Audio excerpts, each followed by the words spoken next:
Hi everybody, my name is Kara and I am going to be doing the first part of our presentation, which is on the disorder anorexia nervosa. So just as an introduction, this presentation we're going to discuss this eating disorder. This is an eating disorder that is mainly characterized by a deep fear of gaining weight and then restricting your food intake and exercising a lot to cause you to remain underweight. And then, as noted here, those with anorexia might resort to other measures such as laxatives or purging to help them lose that weight, and that's according to the American Psychiatric Association.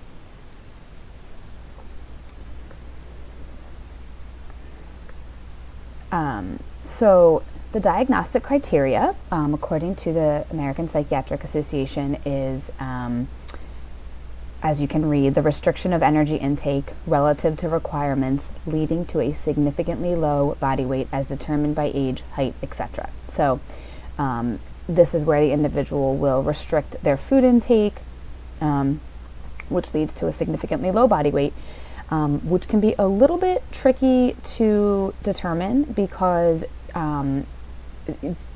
different heights, things like that, obviously what is a low body weight for one person might not be a low body weight for another person. So according to the American Psychiatric Association, what is frequently used is body mass index to calculate what would actually be considered a low body weight versus healthy body weight, just depending on a person's height. For criteria B, there is an intense fear of gaining weight and or engaging in activity that will prevent weight gain, even though a person is already below normal body weight. So this intense fear of gaining weight, according to the American Psychiatric Association, does not go away when the person loses weight. So as a person's weight drops, their fear actually intensifies, their fear of gaining weight intensifies. Oftentimes, a person also who is experiencing this isn't really willing and ready to admit that they are fearful. So that piece of it, the fear piece, is gathered through an assessment with the person to kind of, the doctor can then kind of gauge like if fear is playing a part in what's going on with them. And criteria C is a disregard of low body weight. So people that have anorexia nervosa don't even recognize that their body weight is very low, and rather they don't even see this as a problem. They actually feel overweight and become kind of obsessed with weight measurements and things like that. Those with anorexia can go into remission, where the disease is not actively affecting them at the time. And then, according to the American Psychiatric Association, people who have anorexia will sometimes use other methods to lose weight. So they might use laxatives or induce vomiting as well. It's also important to note that people with anorexia, according to the American Psychiatric Association, usually have to be taken for help. The fact that they have a problem is not something that they recognize, so they have to be taken to a psychiatrist or a doctor by family or friends. And because of that, the family and friends are a lot of times the ones who are being relied on to give the information to doctors of what is going on. They also have to include, be responsible for including the history and that kind of thing. So anorexia can also cause significant medical problems, according to the American Psychiatric Association. Those problems include complications that come with starvation and lack of nutrient intake, and that can affect every organ system within the body. You'll usually see it affect vital signs, just like your primary care office. A lot of times there'll be an increased heart rate. For females, loss of menstrual cycle. A lot of the physical aspects that will change, like the irregular heart rate, the loss of menstrual cycle, that can be recovered once a person has recovered and gone into remission, so that can be reversed. But things like bone density, that can be permanently affected in a person, and I'm going to talk a little bit more about that later in the presentation too. And then if a person's using laxatives or inducing vomiting, there's also other issues that might show up, like in blood work and things like that.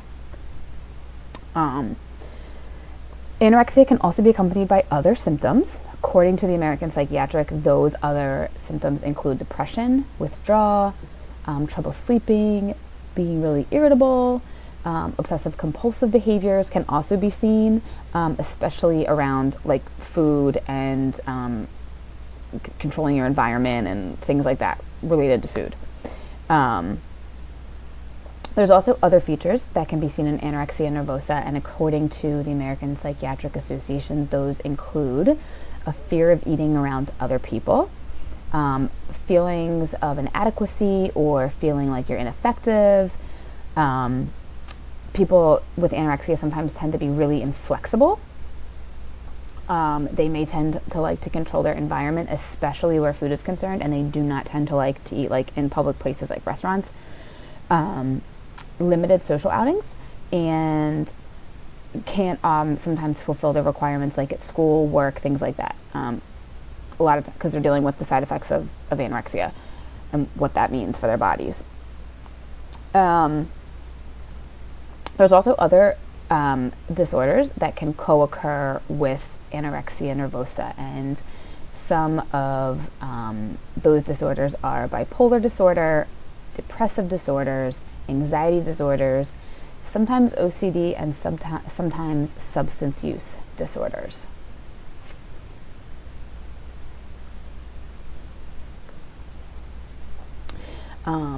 According to the American Psychiatric Association, a suicide risk is higher in those with anorexia. So the suicide risk is increasing, and because of this, people with anorexia, when they're being screened, when they're taken for evaluations, when they're doing any sort of assessment on somebody where you suspect anorexia is the problem, it's really important that they are screened for any suicidal ideation and behaviors and any other risk factors that might contribute to suicide.